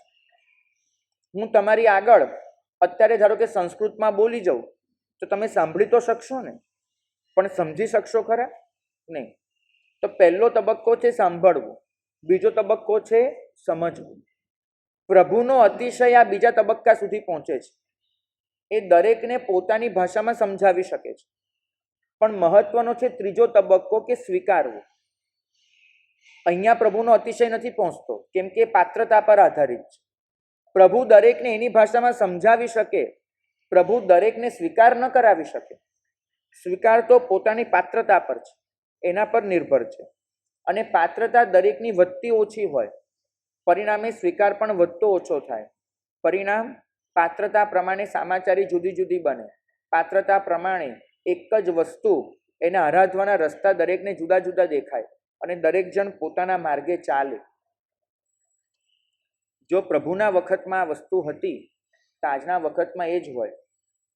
પણ મને ખાતરી છે કે આ ભાગ્યશાળી પ્રભુના વખતમાં હયાત હોત ને તો એમને ગૌતમ સ્વામી અને સુધર્મા સ્વામીની એક મિટિંગ યોજી હોત કે તમે બંને ભેગા થઈ જાઓ અને તમારા ચેલાઓની સામાચારી એક કરી નાખો. અમે બહુ કન્ફ્યુઝ થઈ રહ્યા છીએ કે અમારે કોનું માનવું. નહીં, સત્ય એટલું જ છે કે દરેકના હાથમાં જે સત્ય આવે છે એને આદર આપી. બસ આટલું જ છે. ગૌતમ સ્વામી અને એમના શિષ્યોને જે સામાચારી યોગ્ય લાગી તે એમને આરાધી લીધી. સુધર્મા સ્વામી બિલકુલ, ત્યાં તમે જોજો કે બે માર્ગ ભેગા થયા છે. ફરક સમજજો કે બંને માર્ગ એ એકબીજાથી ઘણા અલગ થઈ ગયા હતા અને એ બંનેને પાછો પ્રોબ્લેમ નહોતો. ખાસ ધ્યાન આપજો, બંનેના શિષ્યો એમની અંદર ચર્ચા બહુ પ્રગટ થઈ ત્યારે બંને ભેગા થયા છે અને ચોખ્ખું લખ્યું છે ઉત્તરાધ્યાયન સૂત્રમાં કે બંને મહાપુરુષો પોતાના શિષ્યોના મનનો વિખવાદ એને દૂર કરવા માટે ભેગા થયા છે. બરાબર? એટલે જે લોકો સામાચારીના પ્રસ્થાપક છે એમના મનમાં તો કોઈ હતું જ નથી. એ તો સમજે છે કે એની રીતે એ સામાચારી સાચી, એની રીતે આ સાચી. પણ એક જ કાળમાં એ બે સામાચારી શક્ય નહોતી, કેમ કે કાળ બદલાઈ ચૂક્યો હતો. તો હવે પ્રભુ પાર્શ્વની સામાચારી આરાધવામાં નુકસાન થવાનો ભય હતો, માટે બંને ભેગા મળીને સામાચારીને બદલવી પડી છે. પણ એવો ભય નથી હોતો અને એક જ કાળમાં અલગ અલગ કેટલી સામાચારી હોઈ શકે છે. શા માટે આપણે મનમાં એવો ક્લેશ કરવો? શું? બિલકુલ, કહેવાનું એટલું જ છે કે ભાગ્યશાળી તમારા મનમાં આવા કોઈ જ પ્રશ્ન ન જન્માવો. તમે બે ભગવંતોની સામાચારીને પ્રામાણિકતાથી સાંભળો, સમજો. કુલાચારના ધર્મમાં નહીં જાઓ. ખાસ કહેવું છે, તમે લોકો એક તિથિ એટલે પાળો છો કેમ કે એક તિથિમાં જન્મ્યા છો, અને તમે લોકો બે તિથિ એટલે પાળો છો કેમ કે બે તિથિમાં જન્મ્યા છો. તો આ વસ્તુ યોગ્ય નથી. તમે પરીક્ષા કરો, બંને પક્ષને સમજવાનો પ્રયત્ન કરો અને એ સમજીને તમને જે સાચું લાગે છે તે આરાધો. એક સમુદાય એવો છે જે એમ કહે છે કે ફળ સિદ્ધશિલા પર મુકાય અને નૈવેદ્ય સાથિયા પર મુકાય. બીજો એક સમુદાય એવો છે કે જે એમ કહે છે કે નૈવેદ્ય સિદ્ધશિલા પર હોય અને ફળ સાથિયા પર હોય. તમે શું કહો છો કે નહીં, હું એવા કુટુંબમાં જન્મ્યો છું કે જ્યાં નૈવેદ્ય સાથિયા પર મુકાય છે અને ફળ સિદ્ધશિલા પર મુકાય છે. પેલો ખોટો છે. તો આ તમારી ખોટાઈ છે. તમે જે ભગવંત આવું કહે છે કે કેમ નૈવેદ્ય સિદ્ધશિલા પર હોય અને ફળ સાથિયા પર હોય, એને પણ એકવાર સાંભળવા પડે. એમની વાતને સમજવાનો પ્રયત્ન કરવો પડે. અને પછી તમને એમ લાગે છે કે નહીં, સિદ્ધશિલા પર તો નૈવેદ્ય જ હોય, ફળ જ હોય, નૈવેદ્ય સાથિયા પર જ હોય, તો તમે માનો. પણ એ કુલાચાર ન થયો, એ તમારી પરીક્ષા પછીનું તમારું કરેલો નિર્ણય થયો. તો તમારે નિર્ણય સુધી પહોંચવાનું છે, કુલાચારમાં અટકી ન પડો.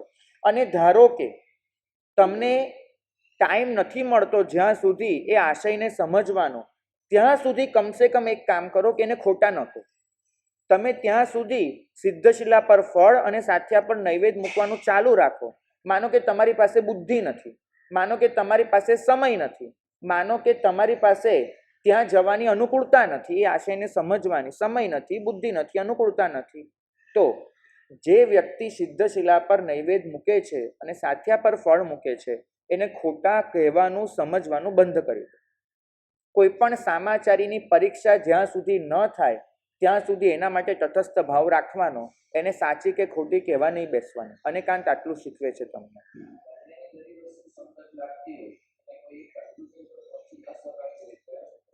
ત્યાં તમે કોઈ એક વસ્તુ જે તમે પરંપરાથી આરાધતા આવ્યો છો એને આરાધો, પણ બીજાને આદર આપવાનું ચાલુ રાખો. આપણે હંમેશા શું કર્યું છે? બેને બે મત તરીકે નથી જોયા, સાચા અને ખોટા તરીકે જોયા છે. બંનેની દલીલો જો તમને સાચી લાગે છે તો તમે જે પરંપરામાં છે એ પરંપરાને અનુસરી લો અને બીજાની વાતને આદર આપી દો. બેને બે મત તરીકે જોશો તો મનનો ક્લેશ નીકળી જશે. બેને સાચા અને ખોટા તરીકે જોશો તો મનમાં ક્લેશ આવવાનો છે. ભાગ્યશાળી 53માં પાને છેલ્લો મુદ્દો.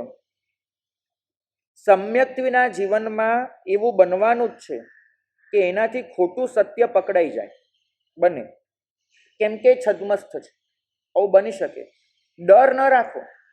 તમને ડર શું લાગે છે? અમે પરીક્ષા કરવા જઈશું અને કદાચ અમારો વિવેક એને કોઈ ખોટો નિર્ણય આપી દીધો અને અમે કોઈ ખોટી વાતને સ્વીકારી લીધી, એના કરતાં સારું છે કે આંખો મીચીને જે કરતા આવ્યા છે કરતા રહીએ. બરાબર? કોઈના પગ પકડીને એનું માની લઈએ, આ તમને સહેલો રસ્તો લાગે છે, આ તમારો પલાયનવાદ છે. બરાબર. અર્જુન એને કૃષ્ણને આ જ કીધું કે બહુ સહેલું છે કે યુધિષ્ઠિર કહે છે કે તારે યુદ્ધ કરવાનું છે ને હું કરી લઉં અને મારી જાતને એક આશ્વાસન આપી દઉં કે મોટા ભાઈએ કીધું એ મેં કર્યું, શું સાચું શું ખોટું એ નક્કી કરવા હું ક્યાં ગયો છું, હું ક્યાં બેઠો છું, મેં તો મારો મોટો ભાઈ જે કહે છે કરી લીધું અને યુદ્ધ પતી ગયું. તો ભગવદ્ ગીતા સૃષ્ટિને નહીં મળે. જો અર્જુને આ રીતે યુધિષ્ઠિરના પગ પકડી લીધા હોત તો આ શાસન એટલું કહે છે કે એવું ન કર. તમે કદાચ નિર્ણયમાં ખોટા હોઈ શકો, પરીક્ષામાં ખોટા નથી. પરીક્ષા પછી જે નિર્ણય આવે છે એ ખોટો હોઈ શકે છે, પણ પરીક્ષા જ ન કરવી એ તો ઓર વધારે ખોટું છે. કેમ કે છદ્મસ્થ જીવ જે અપેક્ષાથી પકડ્યું છે એ અપેક્ષાને ચોખ્ખી થશે એટલે કદાચ એના હાથમાં અસત્ય આવ્યું હશે ને, એટલે તમે એ અપેક્ષાથી આવેલું જે સત્ય એને પણ છોડી દેવાના છો. ટૂંકમાં આજે તમારી પાસે આ નિર્ણય આવ્યો છે, કાલે તમારી પરીક્ષાથી વધારે સારો અને સાચો નિર્ણય તમારા પાસે આવે તો જૂનાને તમે છોડી જ શકો છો. પ્રભુએ એટલું કીધું છે, સૌથી જ મહત્વનું છેલ્લું વાક્ય છે, સમ્યક્તિ જીવ ખોટું ન સમજે એવું નથી. સમ્યક્તિ જીવ ખોટું સમજી શકે છે, પણ સમ્યક્તિ જીવ ખોટી રીતે નહીં સમજે.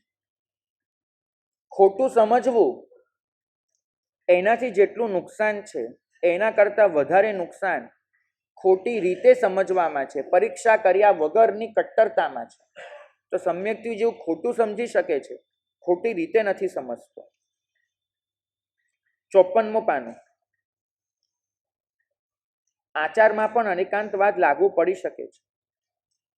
પહેલો મુદ્દો, દુનિયાનું કોઈ પાપ એવું નથી કે જે એકાંતે પાપ જ હોય. પાપ તમે કયા સંજોગોમાં કરો છો એના પર નિર્ભર છે કે પાપ ગણાશે કે પુણ્ય ગણાશે. વસ્તુપાલ જેવા મનુષ્યો, મહાપુરુષો લાખો મનુષ્યોને મારીને પણ અહીંથી મહાવિદ્યમાં પધાર્યા છે અને મોક્ષે જવાના છે. તો આ વાતને તમે અનેકાંતવાદથી સમજી શકો. પાપ નિરપેક્ષપણે પાપ ન હોય, પુણ્ય નિરપેક્ષપણે પુણ્ય ન હોય, એ પણ સાપેક્ષ વ્યાખ્યાઓ છે. કયા સંજોગોમાં તમે કયું આચરણ કરો છો એના પર નિર્ભર છે કે પાપ છે કે પુણ્ય છે. કયા સંજોગોમાં? આ બહુ મહત્વનો પ્રશ્ન છે.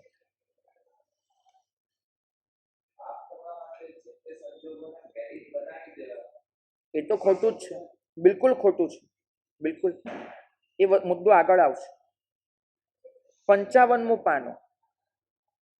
અનેકાંત આપણા સુધી શું લાવે છે? તો સંભવિતતાનું સત્ય. તમારી સામે કોઈ પણ વાક્ય આવે એટલે તમે એના બે જ ખાના સર્જો છો, સત્ય કે અસત્ય. બરાબર. કારણ કે જીવનમાં તમે પરીક્ષામાં પણ એવું જ શીખ્યા હતા, ટીક કરો ખરું કે ખોટું, તો તમને પરીક્ષામાં આવતું હતું. તો જીવનમાં પણ એવું જ શીખી ગયા કે ટીક કરો ખરું કે ખોટું. બિલકુલ. એ લોકો ઓપ્શન નહોતા આપતા, અનેકાંત ઓપ્શન આપે છે. એ કહે છે કે આ સૃષ્ટિમાં કોઈ પણ વિધાન એના ખાલી બે વિકલ્પો ન હોય, 4 વિકલ્પો હોય છે. એક હોય છે સાચું, એક હોય છે ખોટું. હજુ એક વિકલ્પ છે શક્યતાનું સત્ય. શક્યતાનું સત્ય એટલે તમારામાંથી એવા કેટલાય લોકો હશે કે જ્યાં આ ઉપાશ્રયમાં ઉપર નહીં ચડ્યા હોય. બરાબર. હવે તમને કોઈ પૂછે કે આ ઉપાશ્રયમાં આની ઉપર કેટલા માળ છે, તો તમે કદાચ આ બિલ્ડિંગને બહારથી જોયેલી છે એટલે તમે કહો છો કે 3 કે 4 માળ હોઈ શકે આની ઉપર, એવું તમે જવાબ આપી દેશો.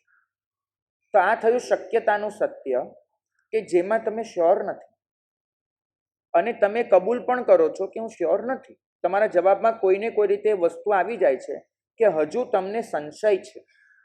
તો સંશય જે સત્ય તમારા હાથમાં આપે છે એ ન તો સાચું હોય છે ન ખોટું હોય છે, એ હોય છે શક્યતાનું સત્ય કે આમ પણ હોઈ શકે, આમ પણ હોઈ શકે, આમ પણ હોય કે આમ પણ હોય. શક્યતા એટલે આપણે બંને તરફના માર્ગ ખુલ્લા રાખીએ છીએ, સત્ય કે અસત્યના. શક્યતા બંને તરફ છે અને આવા વિધાનો એ શક્યતાનું સત્ય દર્શાવનારા કહેવાય છે. પણ એક ભૂલ ન કરશો, 55માં પાને ચોથો મુદ્દો, કે આ સ્યાદવાદ નથી, આ સંશયવાદ છે. સંશયને સ્યાદવાદ ગણવાની ભૂલ નહીં કરશો. જ્યાં આગળ બંને બાજુની દિશા ખુલ્લી છે, જ્યાં આગળ બંને બાજુની શક્યતા ઊભી છે, ત્યાં સ્યાદવાદ નથી. કેમ કે તમે સંશયગ્રસ્ત છો, તમારી પાસે નિર્ણય નથી. તો સંશયને સ્યાદવાદ સમજવાની ભૂલ ન કરો. ખાસ સ્યાદવાદ નિર્ણયાત્મક હોય છે. તો સ્યાદવાદને કોની સાથે સંબંધ છે? ચોથા નંબર, સંભવિતતાનું સત્ય. ન એકલું સત્ય, કેમ કે એકલું સત્ય એટલે નિરપેક્ષ સત્ય, એકલું અસત્ય એટલે નિરપેક્ષ અસત્ય. તો નિરપેક્ષ સત્ય નહીં, નિરપેક્ષ અસત્ય નહીં, શક્યતાનું સત્ય પણ નહીં, પણ છે સંભવિતતાનું સત્ય, પ્રોબેબિલિટી, અથવા તો સાચું કહું તો રિલેટિવ ટ્રુથ. એની સાથેને સંબંધ છે, સાપેક્ષ સત્ય સાથે. તમને કોઈ પૂછે કે આ ઉપાશ્રય કેટલા માળનો, અને તમે આ ઉપાશ્રયને જોયેલો છે, એટલે તમે એમ કહો છો કે ભોંયરાની ગણતરીમાં લઈએ તો 5 માળ થશે, ભોંયરાને ગણતરીમાં ન લઈએ અને ગ્રાઉન્ડ ફ્લોરથી ગણીએ તો 4 માળ થશે. બરાબર? જો તમે આ કહેશો ને તો આ તમે નિર્ણય આપી રહ્યા છો. આ છે સંભવિતતાનું સત્ય, કે જેમાં તમે અપેક્ષાઓને ખુલ્લી કરી અને નિર્ણય આપો છો. તો આપણે આવું કહી શકીએ, આ ઉપાશ્રય 4 માળનો છે, આ વિધાન ખોટું વિધાન. આ ઉપાશ્રય 5 માળનો છે, આ વિધાન ખોટું વિધાન. આ ઉપાશ્રય કેટલા માળનો છે એ બનાવનારને ખબર હશે, આ સાચું વિધાન. પણ આ સાચું વિધાનમાં હાથમાં કંઈ ન આવ્યું. આ ઉપાશ્રય 4 કે 5 માળનો હોઈ શકે, આ શક્યતાનું વિધાન. પણ આ ઉપાશ્રય ભોંયરા સાથે 5 માળનો છે, ભોંયરા વગર 4 માળનો છે, આ વિધાન એ સંભવિતતાનું વિધાન. આ સ્યાદવાદ છે, આ અનેકાંત છે. અનેકાંત તમને કોઈ નિરપેક્ષ વિધાન કરતા તો અટકાવે જ છે, પણ તમને સંશયગ્રસ્ત બનતા પણ અટકાવે છે. કારણ કે એમાં ચોક્કસ અપેક્ષાને ધ્યાનમાં રાખી અને નિર્ણય આપવાનો હોય છે. 57મું પાનું, પહેલો મુદ્દો, દુનિયાએ સ્યાદવાદને સમજવામાં સૌથી મોટી થાપ ત્યાં ખાધી કે એને સંશયને સ્યાદવાદ ગણી લીધો. સ્યાદવાદ એક પુખ્ત નિર્ણય હોય છે, એક વિચારના પરિણામે જન્મેલો, શંકાની. પણ માફ કરજો, ભલભલા સાધુઓને મેં પાઠ પરથી આવું બોલતા સાંભળ્યા છે કે વસ્તુ આમ પણ હોય અને આમ પણ હોય, એને અનેકાંત કહેવાય. તો નહીં, આ વિધાન બહુ જ ખોટું છે. આમ પણ હોય, આમ પણ હોય, આ તો સંશય થયો, સ્યાદવાદ નહીં. ભાગ્યશાળી, સ્યાદવાદ તો તમામ અજ્ઞાનના નિરાકરણ સ્વરૂપે છે. અજ્ઞાન 3 જાતના હોય. એક વિપરીત જ્ઞાન, એ તો અજ્ઞાન છે જ. બીજું સંશય, એ પણ એક અજ્ઞાન છે, કેમ કે તમારા હાથમાં કોઈ નિર્ણય નથી આવ્યો. અને ત્રીજું અજ્ઞાન છે અનધ્યવસાય, તમે એ વસ્તુની દરકાર જ નથી કરતા. કેટલી વખત એવું બને, પૂજા કરીને બહાર નીકળો ને, પછી તમને કોઈ પૂછે કે ભગવાનના માથે મુગટ હતો કે નહીં, તો વિચારવા કરવું જોવું પડે કે યાર એ તો નથી ખબર. હા ભાઈ, તો તમે કોની પૂજા કરીને આવ્યા? તો એનું કારણ એ છે કે તમને એ બાબત તરફ કોઈ ધ્યાન જ નહોતું. તાને કહેવામાં આવે છે અનધ્યવસાય. સ્યાદવાદ તો ત્રણેયથી જુદી બાબત છે.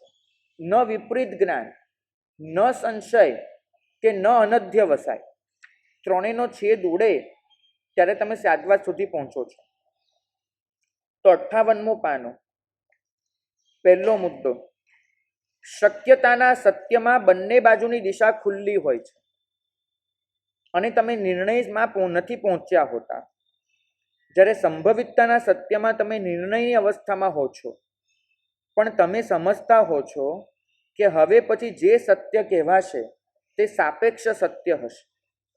તો સાપેક્ષ સત્ય, રિલેટિવ ટ્રુથ, એ અનેકાંત છે અને સંશય એ અનેકાંત નથી. 58માં પાને એક પ્રશ્ન જે અમને વારંવાર પૂછાય છે કે જે દર્શન આટલા ઊંડાણથી પૂર્ણ સત્યની શોધ કરવામાં માનતું હોય, એ દર્શનમાં આટલા સંપ્રદાયો કઈ રીતે રચાયા?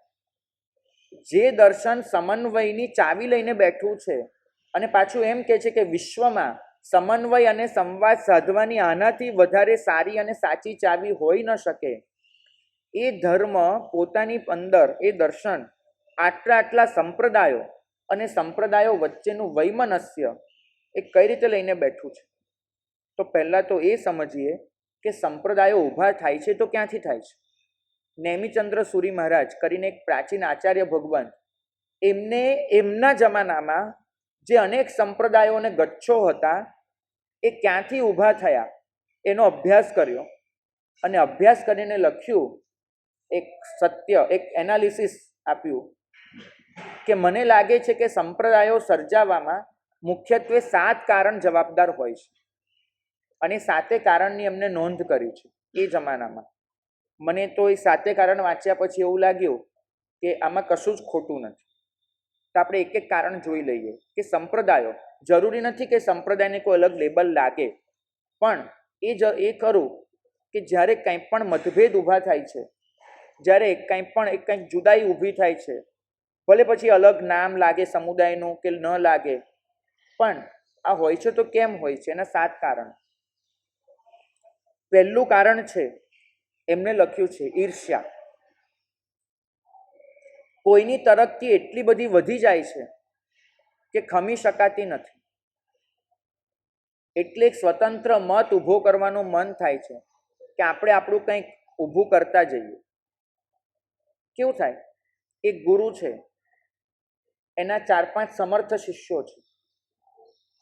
હવે ગુરુ આગળ બધા આવે ને ત્યાં સુધી તો શિષ્યોને બહુ ફરક ન પડે, પણ પછી જુએ કે લોકોનો પ્રવાહ હવે ગુરુની સાથે ધીમે ધીમે આના તરફ પણ વળી રહ્યો છે અને કાલે કદાચ એવું બનશે કે ગુરુના વારસદાર તરીકે એ વ્યક્તિનું જોર વધી જશે એવું લાગે.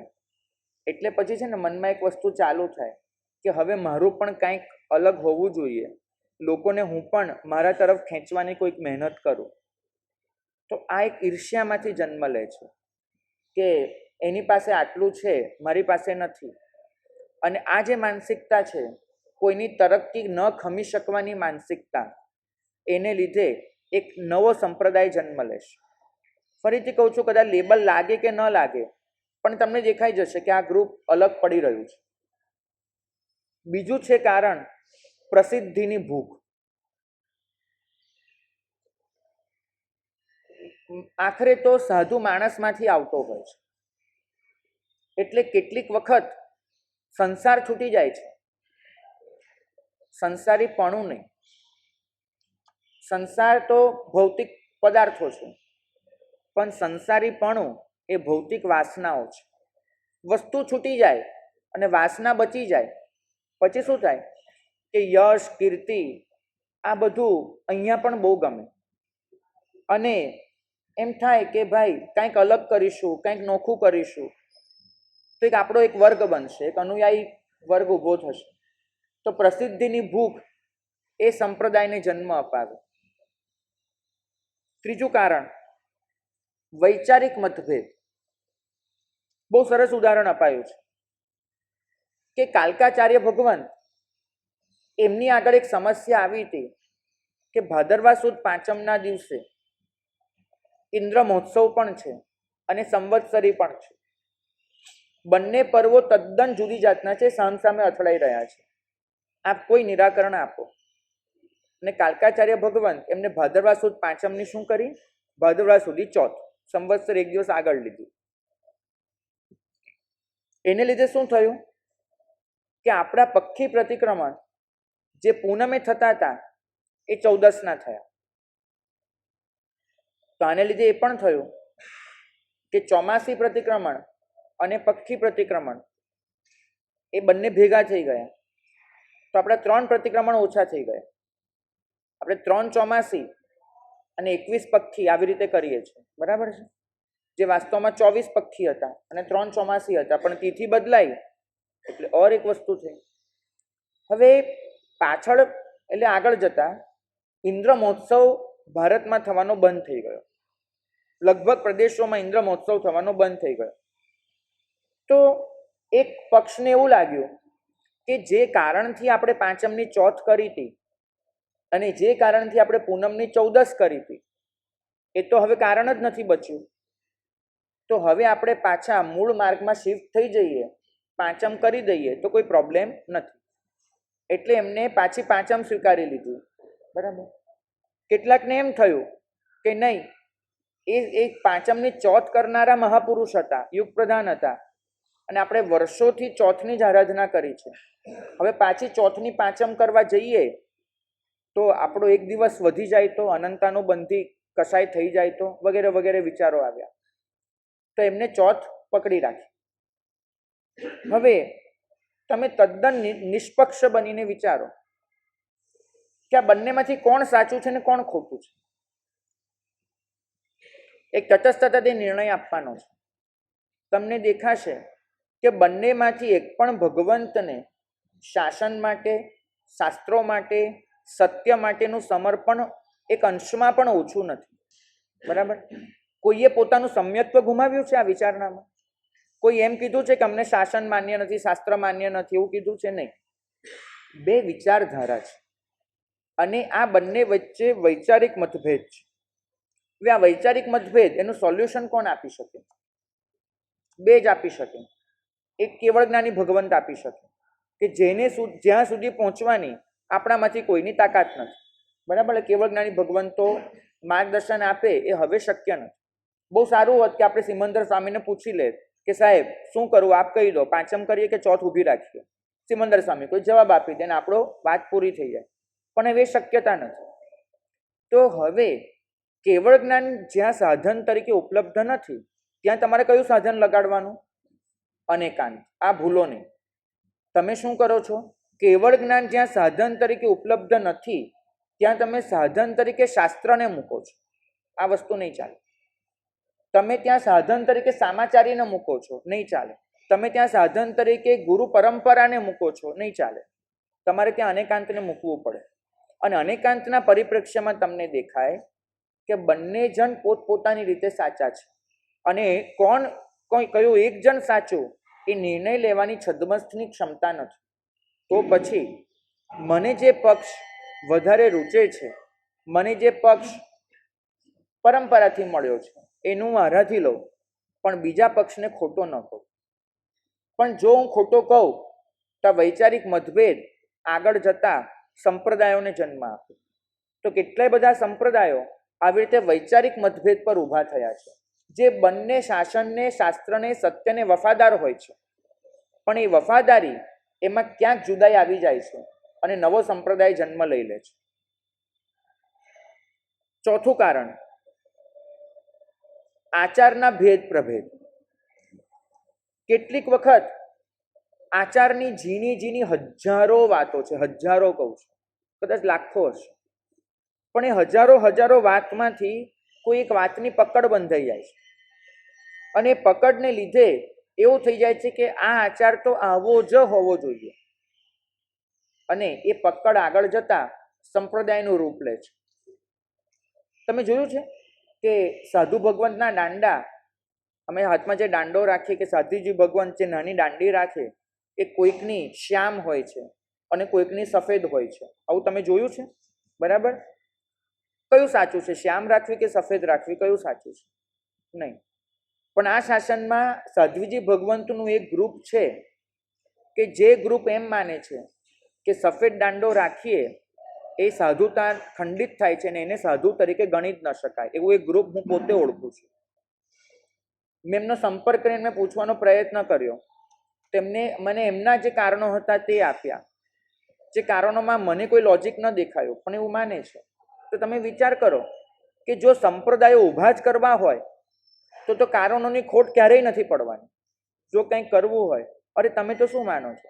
ખાલી તમે વિચાર કરો, એક નાનકડો વિચાર, કે આખા વર્ષમાં વધુમાં વધુ 3 થી 4 વખત એવું બને, 3 થી 4 વખત કે તિથિના મુદ્દે બે પક્ષની સામાચારી અલગ પડે, દિવસો અલગ પડે તિથિના મુદ્દે, એવું આખા વર્ષમાં માત્ર 3 થી 4 વખત બને વધુમાં વધુ. બાકી તમે 2 સાતમ કરો કે 2 આઠમ કરો, દિવસ તો સરખો જ પડવાનો. અને તમે સાતમનો ક્ષય કરો કે આઠમનો ક્ષય કરો, દિવસ તો સરખો જ હોવાનો. માત્ર બોલવામાં ફરક પડ્યો, બીજો કોઈ ફરક નહીં પડ્યો. એક તિથિનું પંચાંગ હશે ને એમાં સાતમનો ક્ષય દેખાડશે, 2 તિથિના પંચાંગમાં આઠમનો ક્ષય દેખાડશે, બરાબર. કાં તો કોઈ એવું હશે તો સાતમ આઠમ ભેગા લખશે. ફરક કાંઈ નથી પડતો. દિવસોમાં ફરક પડે એવું આખા વર્ષમાં માત્ર 3-4 વખત બને કે તમે રવિવારે પ્રતિક્રમણ કર્યું ને કોઈએ સોમવારે કર્યું, કંઈ નહીં. આટલા મુદ્દે થઈ અને આ સંઘ એ જો વર્ષોથી આટલો ક્લેશ વેઠી રહ્યો હોય, આટલો ક્લેશ, બરાબર. બીજા બધા જે મુદ્દા છે ને, નવાંગી ગુરુ પૂજન કે સંતિકરમ કે બધા મુદ્દા તો બહુ નાના નાના છે, એ તો હવે સહેલાઈથી નિરાકરણ થઈ શકે એવું છે.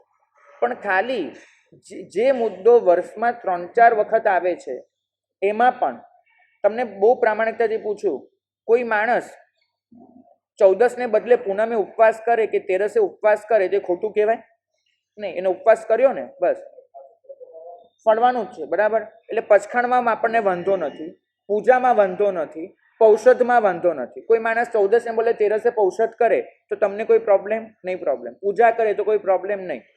તો પૂજામાં વાંધો નહીં, પચખાણમાં વાંધો નહીં, પૌષધમાં વાંધો નહીં. વાંધો ક્યાં પડે? ખાલી પ્રતિક્રમણમાં. તો એકમાત્ર વર્ષે 3 કે 4 વખત કરવાના પ્રતિક્રમણમાં આ શાસન આટલો ક્લેશ વેઠી રહ્યું હોય તો તમે વિચાર કરો કે જો સંપ્રદાયો ઊભા કરવા જ હોય તો એનાથી ઘણા વધારે મોટા મુદ્દાઓ મળી શકે એમ છે. તો આચારના ભેદ પ્રભેદ, આવી નાની નાની વાતો એને કેટલાય સંપ્રદાયોને જન્મ આપ્યો છે. તમને કદાચ નવાઈ લાગશે કે પ્રાચીન કાળે જે ગચ્છો સર્જાયા હતા, એ ગચ્છના સર્જનની આપણે જ્યારે ઘટનાઓ વાંચીએ છીએ ને ત્યારે આપણને એમ થાય કે આવા મુદ્દે કોઈ ગચ્છ સર્જાઈ શકે? અરે આપણે ત્યાં હોત તો 2 જણને ભેગા કરીને બેસાડી દીધા હોત, પણ નથી થતું. તો આ એક સંપ્રદાય ઊભા થવાનું કારણ છે. 5મું કારણ છે કોઈકના દ્વારા અપમાન. કોઈકને એમ લાગે છે કે મારું વજૂદ જે સચવાવું જોઈએ નથી સચવાતું, મારું અપમાન થઈ રહ્યું છે, એને લીધે માણસ અલગ પડવાનું પસંદ કરે છે. તો આ 5મું કારણ. આ કારણ કોને શોધ્યા છે? એક મિનિટ, મેં નથી શોધ્યા, એટલે મારા માથે નહીં નાખતા બધું. નેમિચંદ્ર સુરી મહારાજે એમના જમાનામાં જે સંપ્રદાયો રચાયેલા હતા એનો આ નિષ્કર્ષ તારવ્યો છે. 6થું કારણ વિશેષ સત્ય. કોઈકને એમ લાગે છે કે સાધના માર્ગમાં જો મારે આગળ વધવું છે તો એક નવી સાધના પદ્ધતિનું નિર્માણ જરૂરી છે, અને નવી સાધના પદ્ધતિના નિર્માણ માટે એક સંપ્રદાય ઊભો કરે છે. અને 7મું દ્રવ્ય ક્ષેત્ર કાળ ભાવ. કોઈકને એવું લાગે છે કે દ્રવ્ય ક્ષેત્ર કાળ ભાવ બદલાઈ ચૂક્યા છે, હવે આ શાસનમાં પરિવર્તન લાવવાની જરૂર છે, અને પરિવર્તન લાવવા માટે એ પોતે એક નવો સંપ્રદાય રચે છે. તો 7 કારણ હોઈ શકે છે નવો સંપ્રદાય જન્મવાના. નેમિચંદ્ર સુરી મહારાજે લખ્યું છે કે છેલ્લા 2 કારણ વાજબી છે. તમે કોઈ વિશેષ સાધના પદ્ધતિનું નિર્માણ કરવા ઈચ્છતા હો, અથવા તો તમે દ્રવ્ય ક્ષેત્ર કાળભાવને અનુસરીને કોઈક મોટું પરિવર્તન લાવવા ઈચ્છતા હો તો આ જરૂરી છે. કેમ? એકમાં સત્યની પ્રાપ્તિ થશે અને બીજામાં એક સ્થિર વ્યવસ્થાનું નિર્માણ થશે, બરાબર. દ્રવ્ય ક્ષેત્ર કાળભાવ સાપેક્ષ. એકમાં તમે વધારે સારા સત્ય સુધી પહોંચશો અને એકમાં સ્થિર વ્યવસ્થાનું નિર્માણ થશે. પણ 62મું પાનું, પહેલા 5 કારણથી જો સંપ્રદાય રચાય છે તે બહુ ખોટું છે, કેમ કે 5 કારણ મનુષ્યની પોતાની ભાવનાઓમાંથી જન્મ્યા છે. તો એ 5 કારણમાંથી રચાતા સંપ્રદાયને રોકવા માટે અનેકાંત છે. અનેકાંત તમને સમજાવે છે કે ઈર્ષ્યા, પ્રસિદ્ધિની ભૂખ કે કોઈકના દ્વારા અપમાન એ તમારા માટે મહત્વનો મુદ્દો જ નથી. તમારા માટે મહત્વનો મુદ્દો છે સત્ય અને સત્યની શોધ. જો આ વસ્તુને નજરમાં લેવામાં આવે તો સંપ્રદાય ઊભા થતા જ અટકી જવાના. અને વૈચારિક મતભેદ કે આચારના મતભેદ એમાં પણ અનેકાંત એટલું જ સમજાવશે કે તમે એક સાથે રહીને પણ અલગ અલગ આરાધના કરી શકો છો અને પરસ્પરને આદર આપી શકો છો. ખૂટી શું ગયું છે? પોતાની માન્યતાથી જુદી માન્યતા ધરાવનાર તરફ આદર. આ આદર આપણે ગુમાવી દીધો છે. જો એ આવી જાય તો અનેકાંત એનાથી કોઈ જ પ્રોબ્લેમ નથી થતો, કરી જ શકાય છે. પણ જો એ નથી આવતો તો પછી વૈચારિક મતભેદ કે આચારના મતભેદ એ પરસ્પરનો સંઘર્ષ જન્માવશે, અને એ સંઘર્ષ એમાં ક્લેશ સિવાય કોઈનું સ્થાન નહીં હોય. આજનો છેલ્લો મુદ્દો 63માં પાને, તર્ક લગાડવાની ઉચિત પદ્ધતિ. હમણાં જે ભાઈએ કહ્યું હતું એનો જવાબ આવી જશે. પ્રભુએ ફરમાવ્યું છે કે બે પ્રકારના પદાર્થો છે આ સૃષ્ટિમાં, એક આગમવાદ અને એક હેતુવાદ. આગમવાદ એટલે એવા પદાર્થો કે જે તમારી ઇન્દ્રિયોથી પકડાતા જ નથી, જેમ કે આત્મા, જેમ કે પરલોક, જેમ કે ધર્માસ્તિકાય અધર્માસ્તિકાય. તો એને તો તમારે શ્રદ્ધાથી સ્વીકારી જ લેવાના છે. પણ જે હેતુવાદના પદાર્થો છે, એટલે કે જે વસ્તુ બુદ્ધિના દાયરામાં આવે છે, એ વસ્તુને હંમેશા તર્કથી જ સમજવી પડે છે. તો તર્ક કેવી રીતે લગાડવાનો ખાસ સમજવાનું. પહેલાં તમે વાસ્તવિક રીતે તર્ક લગાડો અને એ તર્કથી તમારી સામે જે સત્ય ખુલે એને સત્ય તરીકે સ્વીકારો. આ યોગ્ય રીત થઈ. એને બદલે તમે ભૂલ ક્યાં કરો છો કે પહેલેથી સત્યની ધારણા બાંધી લો છો અને પછી એ સત્યની ધારણાને સાબિત કરવા માટે તર્કો લગાડો છો. તર્કથી જે સત્ય હાથમાં આવે છે એને નથી સ્વીકારવું, સત્યને સાબિત કરવા માટે તર્કો લગાડવા છે. પહેલાં સત્ય પકડી લેવું છે. જુઓ, શાસ્ત્રકાર ભગવંતો એક બહુ સરસ ઉદાહરણ આપ્યું છે. એ કહે છે કે ઘોડો એ તર્ક છે અને ગાડી એ સત્ય છે. તમારે સત્યની ગાડીમાં બેસવાનું છે, બરાબર? તો ઘોડો એ તર્ક છે અને ગાડી એ સત્ય છે. તો તમે ઘોડાને ક્યાં બાંધશો? ગાડીની આગળ કે ગાડીની પાછળ? ગાડીની આગળ. ગાડીની પાછળ બાંધો? નહીં બાંધો. કેમ? ગાડીની પાછળ બાંધેલો ઘોડો એ પેલી ગાડીને ધક્કા મારી મારીને ચલાવે ખરો, પણ એ ઉબડ ખાબડ ચાલે, સરખી રીતે ન ચાલે, પ્રગતિ ન થાય. અને ઘોડાને આગળ બાંધો તો શું થાય? એ ગાડી વ્યવસ્થિત રીતે ચાલે. તો ઘોડો શું છે? તર્ક. અને ગાડી શું છે? સત્ય. તમે તર્કને આગળ રાખો, સત્યને પાછળ રાખો. એને બદલે તમે હંમેશા કરો છો ગાડી આગળ, ઘોડો પાછળ. પહેલાં નક્કી કરી લો છો કે સાચું શું છે, તમારી ધારણા બાંધી લો છો, અને પછી એ ધારણાને સિદ્ધ કરવા માટે કુતર્ક કરો છો. તો 63માં પાને છેલ્લા વાક્યો, સાચું શું છે એ સમજવા માટે તમારી પાસે તર્કો નથી હોતા, પણ મેં જેને સાચા તરીકે સ્વીકારી લીધું છે એને સાચું સાબિત કરવા માટે હું તર્ક આપું છું. તો એ કુતર્ક છે. 64મું પાનું, સમ્યક તર્કનો મતલબ એ છે કે સત્યની શોધ માટે થતી દલીલો. કુતર્કનો મતલબ એ છે સત્યને સ્વીકારી લીધા પછી એ સત્યને સાબિત કરવા માટે થતી દલીલો. એક દલીલ સત્યની શોધ માટે થાય છે, એક દલીલ સત્યને સાબિત કરવા માટે થાય છે. પહેલાં સત્ય સ્વીકારી લીધું અને પછી તર્ક લગાડશો તે કુતર્ક કહેવાશે. બીજો મુદ્દો, બહુ ખેદ સાથે લખ્યું છે કે આજે આ શાસન કુતર્કની માયાજાળમાં ફસાઈ ગયું છે. આગ્રહી જીવો પહેલાં મતીને જોડી દે છે અને જ્યાં એમની મતી જોડાઈ છે ત્યાં યુક્તિઓ લગાડે છે. જરૂરી એ છે પક્ષપાતથી રહિત જીવ કે જે પહેલાં યુક્તિઓ લગાડે અને યુક્તિથી જે સત્ય સમજાય એને સત્ય તરીકે સ્વીકારે. ત્રીજો મુદ્દો, આપણી ભૂલ હંમેશા એ કરી છે કે સત્યનો આગ્રહ રાખી લીધો છે. સત્યનો આગ્રહ જ તમને આવા કુતર્કો લગાડવાની ફરજ પાડે છે. અનેકાંત તો તમને મુક્ત બનાવી દે છે સત્યની શોધ કરવા માટે. એટલે હંમેશા તમે તર્કને પ્રધાનતા આપો છો અને તર્કથી જે સમજાય છે એને સત્ય તરીકે સ્વીકારો છો. તો અનેકાંત એ ઘોડાને ગાડીની આગળ બાંધવાની પ્રક્રિયા છે. આપણે સૌ એ રીતે સત્યને સ્વીકારીએ.